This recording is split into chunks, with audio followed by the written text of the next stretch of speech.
Hey folks, it's John Flynn from Connecticut running against Richard Blumenthal for U.S. Senate. We had a very interesting week. We went to Arizona visiting the border. They have 85,000 undocumented coming across within the next 5 days. They expect to have 480,000 illegal crossings this month. If you compare that to August of last year, with only 17,000 crossings, it's a dire situation. The National Guard is pulling out to allow them to come in to confront Biden for his policy. So, a highlight of the week was meeting this fine gentleman. Let me put him on the screen. His name is Mark Brnovich, and he's the Attorney General. That's his Twitter page. You should follow him. He's incredibly good. He's pro-life. He's all for election integrity. He's for closing the border. He has an interesting story. Let me show you. This is our picture together. But here's his literature. Restoring election integrity, securing the border, defending freedom, taking on crony capitalism. He's got an America First policy, just like me. He's pro-Israel. He's pro-Puerto Rico. He's pro a lot of things, and defending freedom happens to be his greatest attribute. He served on the JAG as an officer in the Army National Guard. He became Attorney General, and he's restoring the trust.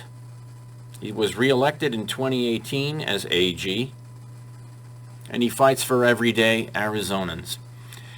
So what Arizona is doing for Connecticut is stopping the fentanyl from crossing the border with numerous crossings daily. We met the Border Patrol. I'm going to do my next post on the Border Patrol. I want to explain the pictures I'm going to show, which are quite graphic. I don't want to get kicked off all these platforms, but they have pictures of rape trees where women are tied in harnesses and repeatedly raped with piles of clothing under it. Now, whose fault is that? My 5 congressmen. Whose fault is H.R. 1? My 5 congressmen.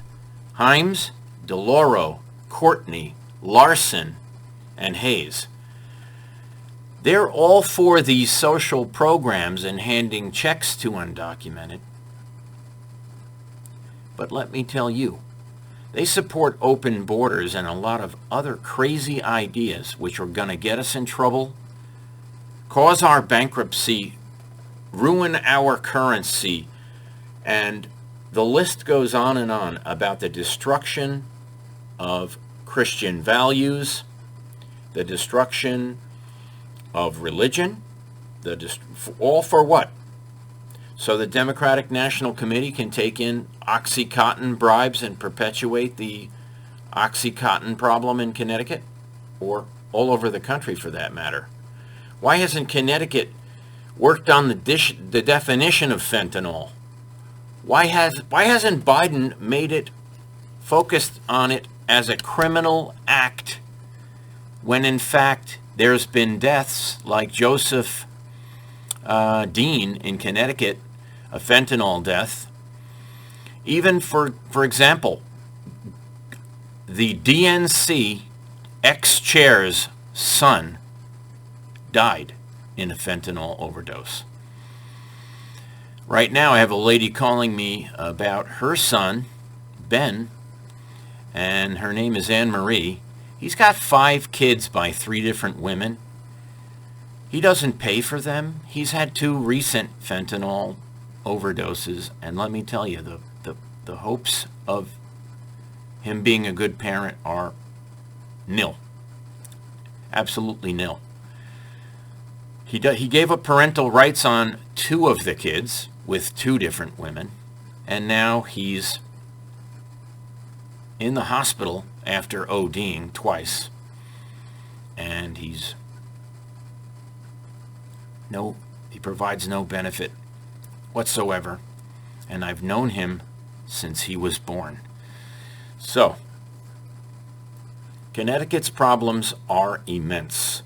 I have many people calling me about DCF, and there was a recent article about the Tennessee woman driving through Connecticut who had her fetus in her womb stolen.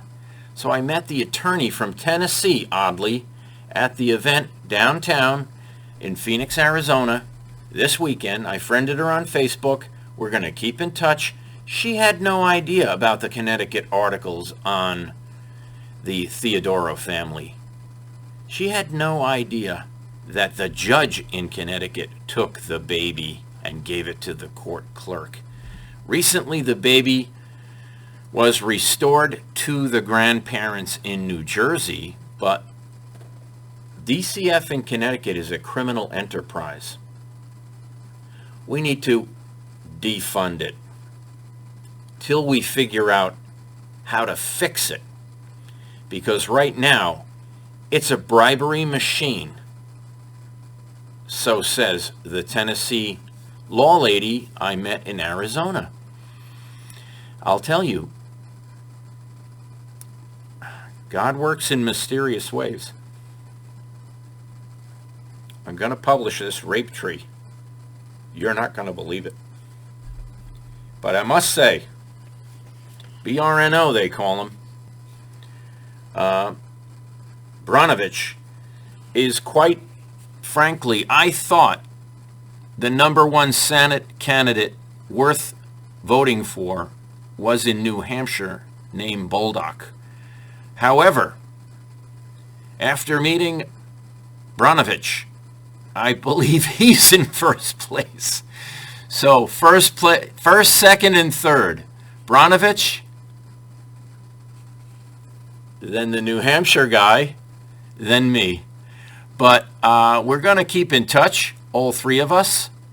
I'm going to try to help them in their campaigns nationally. But when you look at the facts, folks, Mr. Bolduc's years and years of experience in the Army, this guy's years of experience as Attorney General, and everyone's years of experience in their specialty, as conservatives, we can move the ball forward. Move the football forward. Look what happened with Mitch McConnell punting on the debt ceiling. And Biden gets up and says, oh no, the debt ceiling is paying for your debts. Excuse me? It's raising the limit of borrowings and not paying for the debt. It's creating debt, ruining the currency, and the Republicans need to stand firm on the $3.4 trillion infrastructure bill. Why? Because it's building 5G towers so Richard Blumenthal can collect bribes and lie to the American people that there are no health effects. Did you see what he just said about Facebook? They had a cigarette moment. In other words, he knew cigarettes caused cancer. Okay? He led the legislation to collect bribes from the cigarette and the manufacturers. Keep in mind, Philip Morris is moving to Connecticut right now. Why? Because we're a sanctuary state with Richard Blumenthal bribe connections to the DNC, just like OxyContin. Why do you think Purdue Farmers in Stamford, Connecticut? Because they bribed every congressman.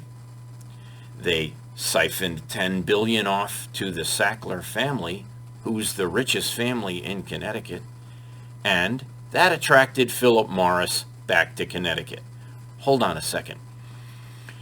If we don't draw a line in the sand right now, not around Arizona, I might add, who is in jeopardy of having 80,000 new undocumented this week. We need to shut the border now. We need to stop the fentanyl now. Look at all these fentanyl busts. Have you read about them? They're gigantic, and they're everywhere. And there are recent death after death of fentanyl overdoses, just like the one that occurred in 2019 for a young kid. And what has happened since? Nothing has happened. The legislature is responsible for mishandling these deeds. Keep in mind, I say the legislature because our executive order governor, Lamont, has handcuffed our state's General Assembly, has handcuffed our senators with the help of Senator Bob Duff, pushing through terrible policy, attracting these drug dealers, gang members, MS-13, to Connecticut by issuing checks on the taxpayer. And keep in mind, we're teetering on the edge. The government, the American society as we know, American values are collapsing as we speak. The government itself is falling apart from within. We watched Charlie Kirk speak this weekend. What a master. He is fantastic. So I want to share our experience over the weekend in Arizona with CTRA having an event in Norwalk on October 25th at Ponza across from the Walmart near Bolorama at exit 13 in Norwalk. Please come. We're going to have some speakers. We're going to get involved and do what's necessary to save the state. And a lot of it might be unpopular. And if a guy like me doesn't get elected because it's unpopular, I think you need a spoonful of sugar to help the medicine go down. And thanks a lot. I appreciate it. Flynn 2022. Today, on my website, through WinRed, I did get a $50 contribution.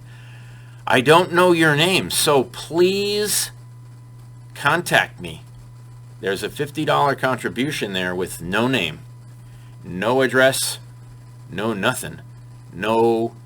I don't know how it got through the system, but I have no way of contacting you other than mentioning, and I hope you're a follower. We're picking up a lot of YouTube followers, a lot of Facebook and Twitter followers. We just hit 1,700 Twitter followers, which is nothing. I'm told that I need 36,000 to even be recognized. Well, I cannot get affirmed through Twitter. Can't get my ID confirmed. We've had a lot of problems with media connections, though we do have many that are fully cooperating. So read my shirt. Freedom isn't free. Got it at a CTRA event. I have the guy's website. If you want shirts like these, I'm going to start wearing them, though I'm not wearing a tie and a button-down collar. I think it's important that we go for the Hartford, New Haven, Waterbury, Bridgeport vote, other cities too in Connecticut, but primarily those four. I just did a video about the hack in Connecticut. Every single city was hacked. Every single city had votes switched, and it's not a small number. So if you think your campaign was hacked or affected in any way, you need to take it to the SEEK and go to Fight Voter Fraud. Fund them. They're having an event in September. Not September. They're having an event. Hold on, I just got the notice. Let me see if I can find it.